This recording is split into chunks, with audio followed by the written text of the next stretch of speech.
प्रिय विद्यार्थियों, पिछली क्लास में हमने साहित्यकार जयशंकर प्रसाद के नाटक ध्रुव स्वामिनी की शुरुआत की थी। आज हम इसी नाटक के बारे में आगे का अध्ययन करेंगे। इसमें हमने पढ़ा था कि नाटक के पहले अंक की शुरुआत होती है प्राकृतिक रमणीय वातावरण से, जिसमें एक शिविर है और उसके पीछे पर्वतमाला दिखाई दे रही है, झरना है और वहाँ दो चार छोटे छोटे वृक्ष है, सेवती की लता है और शिविर के एक कोने से ध्रुव स्वामिनी का प्रवेश होता है।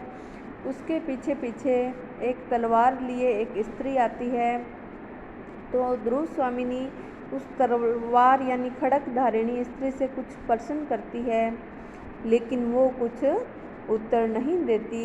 तो इस समय वो ध्रुव स्वामिनी अपने भाग्य पर एक तरह से दुख व्यक्त करती हुई कह रही है कि मेरे भाग्य विधाता, ये कैसा इंद्रजाल है। उस दिन जो राजपुरोहित ने मुझे आशीर्वाद दिया था, क्या वह अभिशाप था? तो आज हम इसके आगे के बारे में अध्ययन करेंगे। तो आगे वो ध्रुव स्वामिनी बोलती है कि इस राजकीय अंतःपुर में सब जैसे एक रहस्य छिपाए हुए चलते हैं, बोलते हैं और मौन हो जाते हैं। तो खड़क धारिणी यानी वो तलवार वाली स्त्री विवस्था और भय का अभिनय करती हुई आगे बढ़ने का संकेत करती है।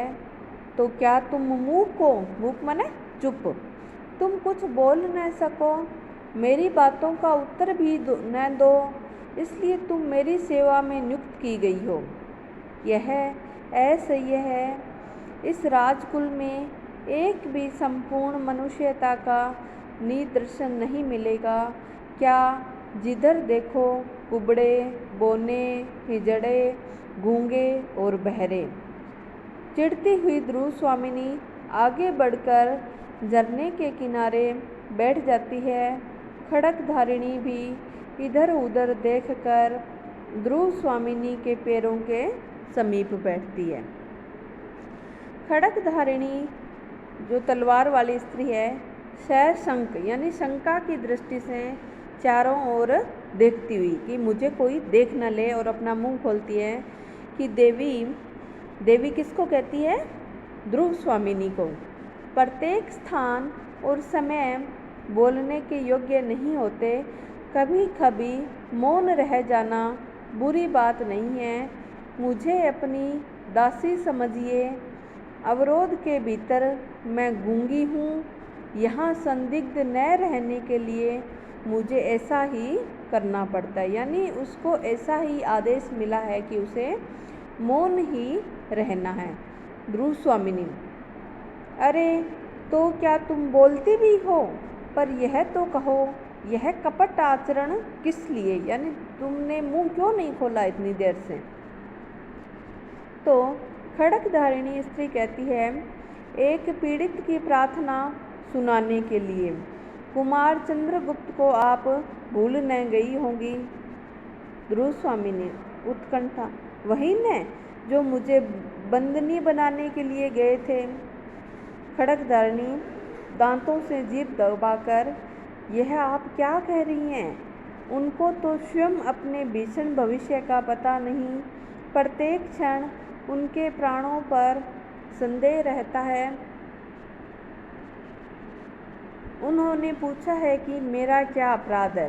ध्रुव स्वामिनी उदासी की मुस्कुराहट के साथ: अपराध? मैं क्या बताऊं? तो क्या कुमार भी बंदी है? कौन सा कुमार? चंद्रगुप्त।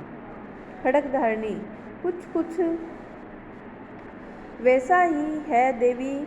राजाधिराज से कहकर क्या आप उनका कुछ उपकार कर सकेंगी? ध्रुव स्वामिनी: भला मैं क्या कर सकूंगी? मैं तो अपने ही प्राणों का मूल्य नहीं समझ पाती। मुझ पर राजा का कितना अनुग्रह है। अनुग्रह मतलब उनकी दया, यह उपकार यह भी मैं आज तक न जान सकी। मैंने तो कभी उनका संभाषण ही नहीं सुना। विलासिनियों के साथ मदिरा में उन्मत्त उन्हें अपने आनंद से अवकाश कहाँ। यानी जो राजाधिराज है वो शराब के नशे में मस्त रहते हैं। तो वो तलवार वाली स्त्री कहती है खड्गधारिणी, तब तो अदृष्ट ही कुमार के जीवन का सहायक होगा। उन्होंने पिता का दिया हुआ स्वत्व और राज्य का अधिकार तो छोड़ ही दिया, इसके साथ अपनी एक अमूल्य निधि भी। कहते कहते सहसा रुक जाती है। सहसा माने अचानक।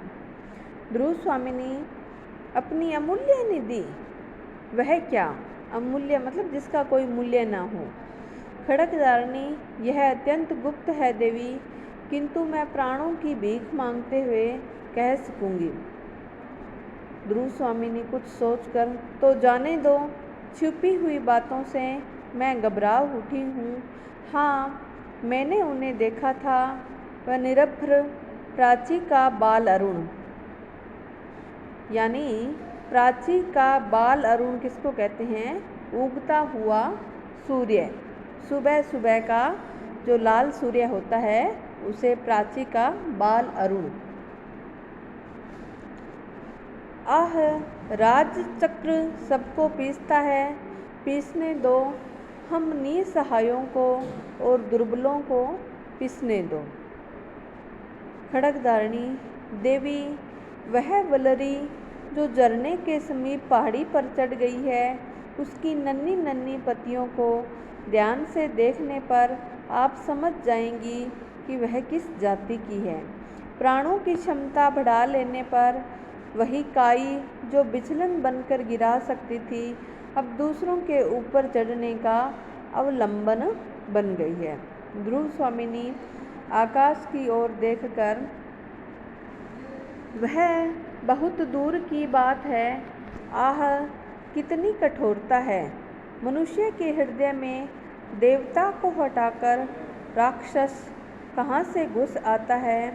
कुमार की स्निग्ध, सरल और सुंदर मूर्ति को देखकर कोई भी प्रेम से पुलकित हो सकता है, किंतु उन्हीं का भाई आश्चर्य। किनका भाई? चंद्रगुप्त का भाई।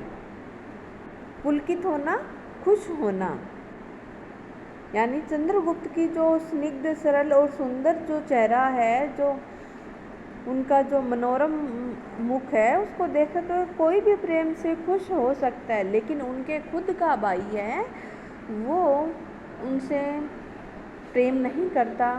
तो खड्गधारिणी कहती है, तो खड्गधारिणी तलवारधारी स्त्री कहती है, कुमार को इतने में ही संतोष होगा कि उन्हें कोई विश्वास पूर्वक स्मरण कर लेता है। रही अभ्युदय की बात, सो तो उनको अपने बाहुबल और भाग्य पर ही विश्वास है। तो ध्रुव स्वामिनी कहती है, किंतु उन्हें कोई ऐसा साहस का काम न करना चाहिए जिसमें उनकी परिस्थिति और भी भयानक हो जाती है। तो खड्गधारिणी जो तलवारधारी स्त्री है वो खड़ी होती है, उसको कहती है, अच्छा अब तू जा और अपने मौन संकेत से किसी दासी को यहाँ भेज दे।